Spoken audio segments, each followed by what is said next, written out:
Jungle.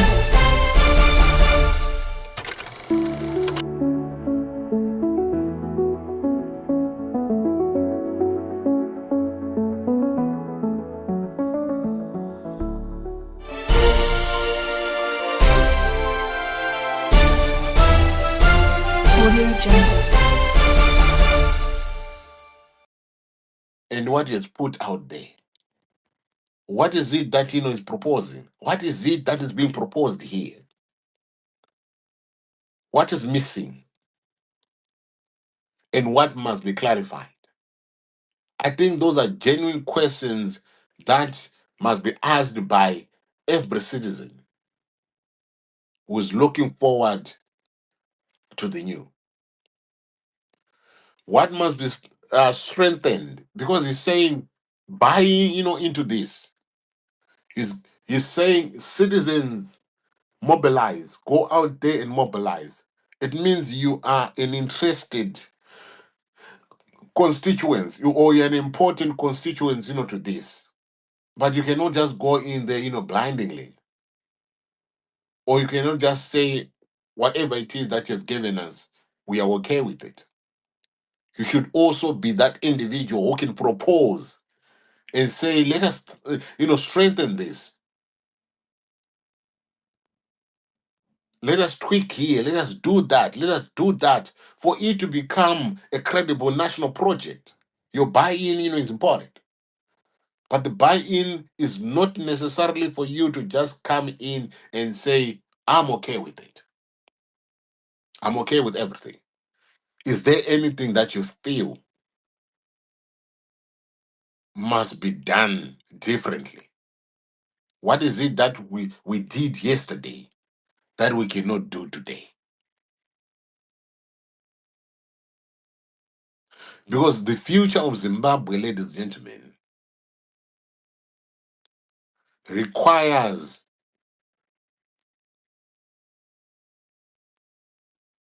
us to think through about what we need, not an improvised future.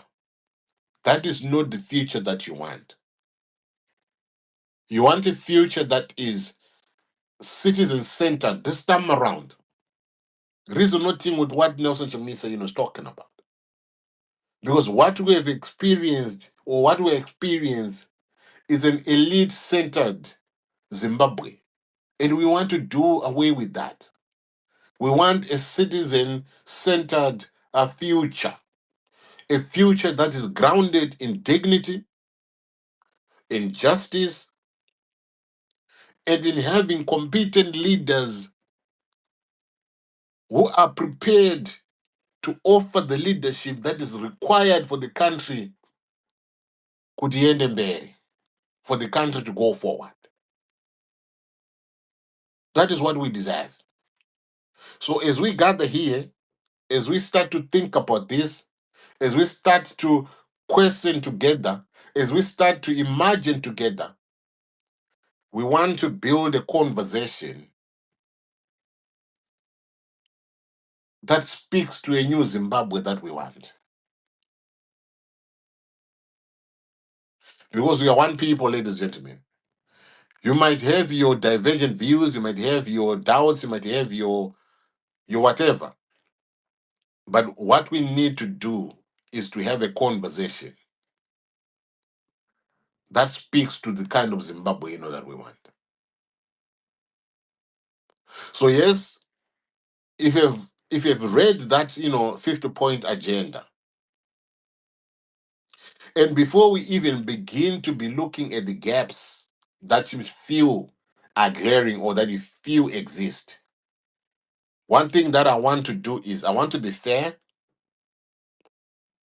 and I want to be clear about what I think that document is and what it is not, because that is what is fundamental in shaping the conversation that we want to have. To me, that agenda 2026, when Nelson Chamisa put out that 50-point agenda, to me it is not a full manifesto. I'm not seeing it as a full manifesto. I'm not seeing it as a policy blueprint. I'm not seeing it as a governance plan, but I'm looking at it as a framing document because he said there's more to come. So to me, it is a philosophical and political statement of intent. So what he has simply done, according to me, according to how I'm seeing this, I don't want to impose my notions. I don't want to impose, my thoughts. I don't want to impose my opinions on you guys. But I'm just telling you what I am looking at, what I am seeing when I look at this document. The job that it has done is to set, the tone, the values, and the direction. It is opening a door, but it is not fully finishing, the house. I want to make that clear. But however, when a document has been described in the way that it has been described, the document is described as Agenda 2026. The document is speaking of forming the next government. The document is declaring a readiness to govern. When it has been put across like that, what it does, ladies and gentlemen, is it just invites a deeper questioning, a deeper interrogating that comes naturally. Not because it is a flawed document, but because where we are, the stakes are very high. The situation, the stakes are very high. He's even mentioned it. That is a crisis.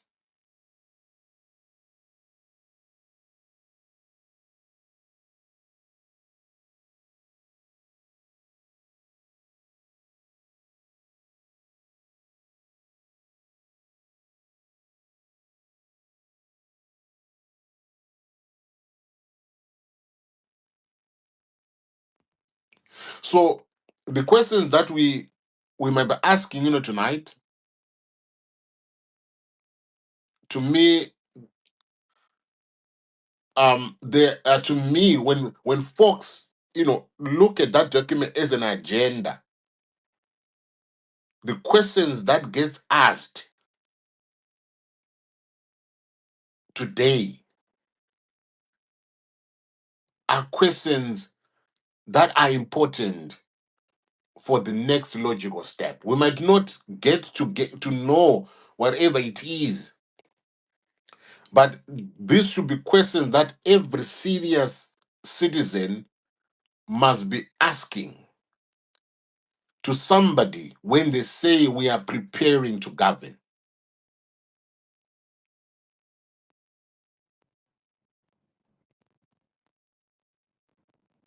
So when you're looking at that agenda, what was it supposed to do? That is the question, that you might be having. So was it supposed to reveal all the details? Hell no.